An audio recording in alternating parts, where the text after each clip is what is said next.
Eu deveria ter percebido quando meu filho começou a desenhar aquelas coisas. Mas eu estava ocupado demais, cego demais pela dor da perda, imerso demais na rotina exaustiva de ser pai solteiro para ver o que estava acontecendo bem debaixo do meu nariz. Agora sentado neste quarto vazio, enquanto a chuva de inverno bate sem piedade contra a janela, percebo que os sinais sempre estiveram lá, gritando por atenção. Todos eles. E o pior, o que me corrói por dentro como ácido, é saber que eu fui o único culpado por ignorá-los até ser tarde demais. Tudo começou exatamente 6 meses após nos mudarmos para aquela casa antiga nas montanhas de Petrópolis. Minha esposa Júlia havia morrido de câncer fulminante 1 ano antes, aos 32 anos, deixando um vazio tão profundo que eu mal conseguia respirar alguns dias.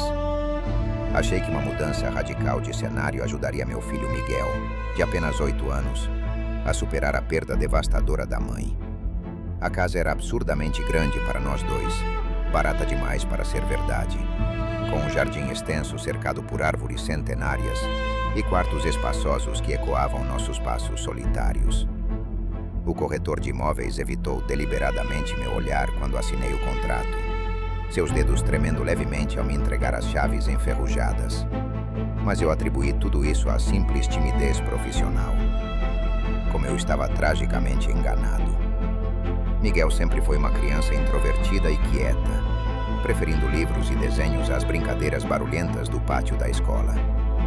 Mas após a mudança para aquela casa sombria, ele se tornou praticamente mudo, como se algo tivesse roubado sua voz.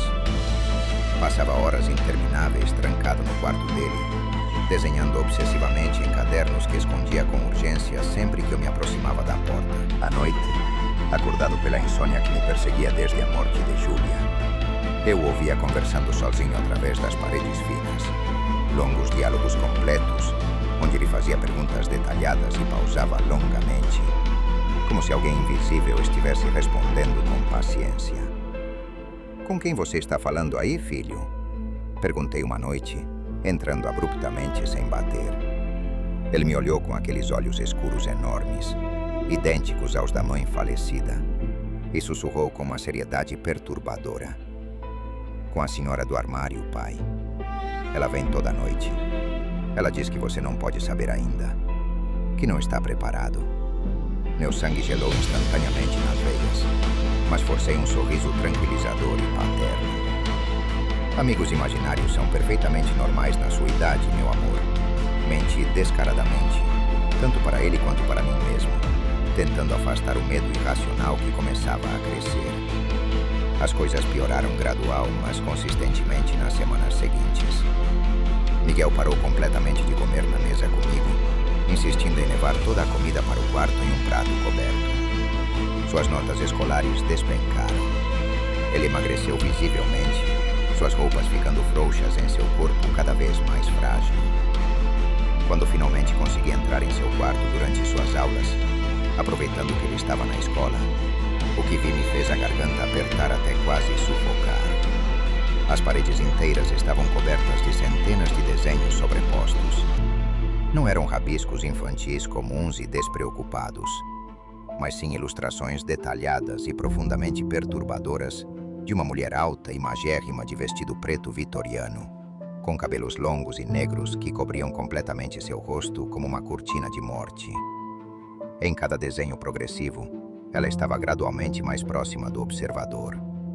No primeiro, ela estava apenas no canto escuro do quarto, uma sombra quase imperceptível. No segundo, ela estava ao pé da cama, inclinada. No terceiro e mais recente, ela estava curvada diretamente sobre uma figura pequena que claramente era Miguel dormindo.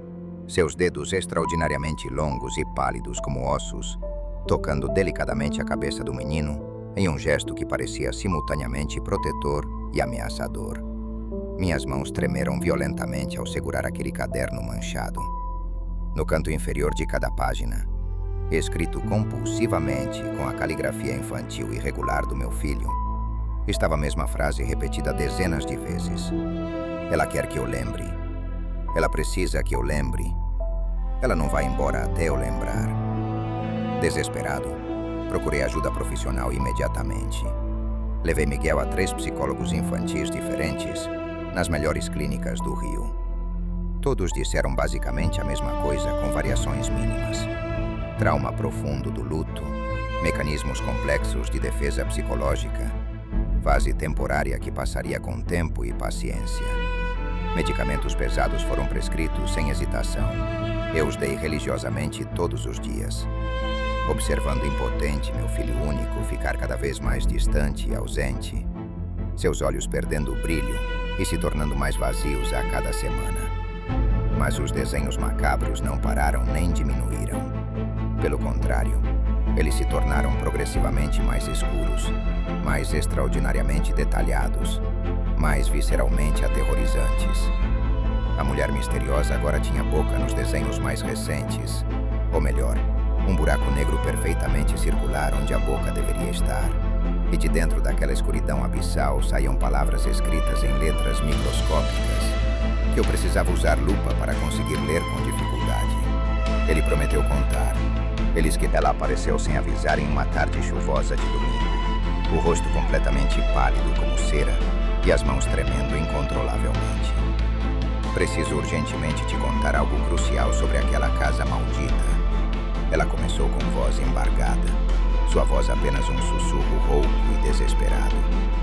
Sentamos tensamente na sala de estar enquanto Miguel estava na aula de reforço escolar.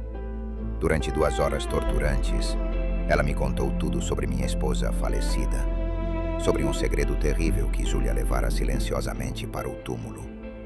25 anos atrás, muito antes de me conhecer em uma festa da faculdade, Júlia havia morado naquela exata mesma casa com sua família por quase 1 ano. Na época, ela era apenas uma menina assustada de 13 anos. Uma adolescente de 15 anos chamada Carolina, filha única dos antigos donos da propriedade, havia desaparecido misteriosamente do quarto que agora era de Miguel, simplesmente evaporando no ar durante uma noite de tempestade. A polícia investigou exaustivamente por meses, mas o caso foi eventualmente arquivado por falta total de provas. Nenhum corpo encontrado, nenhuma pista concreta, absolutamente nada além de especulações vazias. A família destroçada se mudou rapidamente da casa, profundamente traumatizada e despedaçada pela perda inexplicável. Mas o que exatamente isso tem a ver com a Júlia? Perguntei com voz trêmula, minha voz saindo muito mais alta e desesperada do que eu pretendia. Dona Helena desabou em lágrimas convulsivas. A minha mãe, a avó de Júlia, me contou tudo no leito de morte há 5 anos. Júlia sabia perfeitamente onde estava o corpo de Carolina. Ela viu com os próprios olhos o que aconteceu naquela noite horrível. Mas estava tão apavorada, tão paralisada de terror absoluto, que nunca contou para ninguém, nem mesmo para mim, sua própria mãe. Ela jurou para si mesma que nunca voltaria àquele lugar amaldiçoado enquanto vivesse. E agora você, sem saber de nada, trouxe nosso precioso Miguel para morar exatamente lá. Meu mundo inteiro desmoronou em fragmentos naquele instante. Corri para casa como um louco, ignorando os sinais vermelhos, subi as escadas aos tropeções desesperados, quase caindo 2 vezes, e explodi a porta trancada do quarto de Miguel com o ombro. Ele estava parado ali, completamente imóvel como uma estátua, de pé diante do armário embutido na parede de madeira escura. Aquele armário antigo e pesado, que veio originalmente com a casa e que eu nunca consegui abrir completamente por causa das dobradiças enferrujadas. Miguel, saia daí agora mesmo! Gritei com toda a força dos meus pulmões. Mas ele não se moveu um único milímetro. Apenas virou a cabeça lentamente para me olhar por cima do ombro magro. E o que vi refletido em seus olhos não era meu filho amado. Era algo muito mais antigo. Algo que estava esperando pacientemente há décadas. Ela quer mostrar para você agora, pai. Ele disse com uma voz que parecia ter ecos múltiplos e distorcidos. Camadas e camadas de vozes femininas e masculinas se sobrepondo em harmonia sinistra. Ela quer que você finalmente veja o que a mamãe fez. O que a mamãe viu e nunca contou. O armário começou a ranger alto mecanicamente. As portas pesadas se abrindo lenta e deliberadamente, mesmo sem absolutamente ninguém tocá-las com as mãos. O cheiro nauseante que saiu dali era literalmente indescritível com palavras. Mofo concentrado de décadas, decomposição antiga mas ainda presente, anos e anos de segredo terrível apodrecendo lentamente no escuro. Dentro do armário, cuidadosamente escondido atrás das roupas de inverno que eu mesmo havia pendurado sem desconfiar de nada, havia uma parede falsa de compensado mal instalada. E atrás dessa parede improvisada, encolhido em posição fetal como se estivesse dormindo eternamente, estava um esqueleto completo e pequeno vestido com farrapos deteriorados de um vestido azul celeste. Ossos delicados de adolescente, uma longa trança de cabelo castanho ainda milagrosamente intacta, apesar do tempo, e pendurado no pescoço fino, um colar de prata oxidada com o nome Carolina, escrito em letras douradas e elegantes. Caí pesadamente de joelhos no chão frio, vômito ácido subindo irresistivelmente pela minha garganta apertada. Miguel continuava parado exatamente no mesmo lugar, completamente imóvel, como se estivesse em transe profundo, seu olhar vazio e distante fixo no interior escuro do armário. Ela diz que não foi a mamãe quem a matou de verdade. Ele sussurrou mecanicamente, sua voz soando distante, como se viesse de muito longe. Mas a mamãe viu tudo acontecer e não falou nada para ninguém. Ela viu o tio dela fazer isso, viu ele bater na Carolina até ela parar de se mexer. E prometeu solenemente a Carolina, enquanto ela ainda respirava fracamente, que um dia contaria toda a verdade para alguém. Mas nunca contou nada.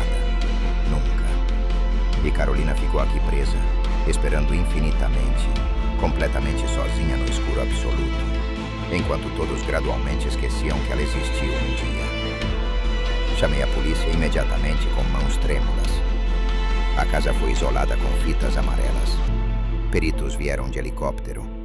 Os restos mortais foram cuidadosamente removidos com máxima reverência e documentados fotograficamente. A investigação criminal foi oficialmente reaberta após 25 anos. Descobriram através de arquivos antigos que o tio materno de Júlia, que havia morrido de cirrose alcoólica 10 anos atrás, era indiscutivelmente o principal suspeito desde o início. Depoimentos antigos esquecidos foram meticulosamente revisados. A verdade completa, tão terrível e devastadora quanto era, finalmente veio à luz pública. Mas isso não trouxe paz imediata para ninguém envolvido. Miguel passou longas semanas inteiras sem falar absolutamente nenhuma palavra depois daquele dia traumático. Eu levei ele imediatamente para longe daquela casa amaldiçoada, para um apartamento pequeno, mas inundado de luz natural no centro movimentado da cidade. Lentamente, muito lentamente como gelo derretendo, meu filho amado voltou gradualmente. Os desenhos obsessivos pararam da noite para o dia. As conversas noturnas perturbadoras cessaram completamente. Ele começou a sorrir novamente, timidamente no começo, como se tivesse esquecido como fazer isso, depois com frequência crescente e genuína. Certa noite tranquila, meses depois de tudo, enquanto eu colocava carinhosamente para dormir, ele segurou minha mão com força inesperada e disse com clareza: "Ela foi embora definitivamente, pai. Carolina finalmente foi embora para a luz." Ela me disse obrigado antes de partir. Lágrimas quentes e incontroláveis escorreram livremente pelo meu rosto, enquanto eu o abraçava forte contra meu peito. Hoje, exatos 3 anos depois daqueles eventos terríveis, Miguel tem 11 anos completos e é uma criança quase normal novamente. Quase, porque há uma sabedoria profunda e melancólica em seus olhos, que definitivamente não deveria estar lá em alguém tão jovem. Uma compreensão perturbadora do sobrenatural que nenhuma criança deveria jamais ter. Ele não fala voluntariamente sobre aquilo, e eu aprendi a não perguntar diretamente. Mas às vezes, quando ele olha para mim com aqueles olhos profundos e escuros como os de Júlia, eu sei instintivamente que ele está pensando naqueles dias sombrios. Aprendi dolorosamente que os mortos não descansam em paz, enquanto suas histórias permanecem enterradas e esquecidas. Aprendi que o silêncio cúmplice pode ser infinitamente mais destrutivo que qualquer violência física. E aprendi que, às vezes, as crianças inocentes conseguem ver claramente o que nós adultos racionais nos recusamos teimosamente a enxergar, não porque sejam naturalmente mais sensíveis ou especiais, mas simplesmente porque ainda não aprenderam a ignorar convenientemente o que é inconveniente, assustador ou cientificamente impossível de explicar através da lógica. Carolina finalmente descansa em paz absoluta. Seu nome publicamente limpo, sua morte finalmente reconhecida e respeitada, seu túmulo visitado regularmente por nós. Mas as cicatrizes invisíveis que ela deixou em meu filho, em mim, na memória coletiva daquela casa abandonada, essas nunca desaparecerão completamente da nossa consciência. Elas são lembretes silenciosos, mas permanentes, de que a verdade sempre e inevitavelmente encontra um caminho tortuoso para a luz. Não importa quanto tempo demore, ou quão profundamente tentemos entender.